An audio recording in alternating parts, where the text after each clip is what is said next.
బీరగింజలు 4 పెట్టుకుంటే 4 మంచిగా వచ్చినాయి. ఇక్కడొకటి ఎర్రబండ పెట్టిన, ఇది కూడా మంచిగా వచ్చింది.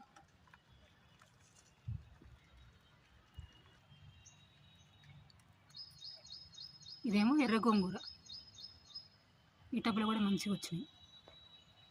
రోజు వర్షం వస్తుంది కదా, మంచిగా విత్తనాలు మొలకెత్తినాయి.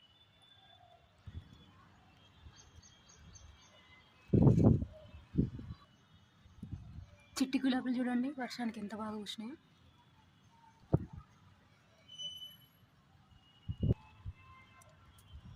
దోస పువ్వులు, కాకర పువ్వు,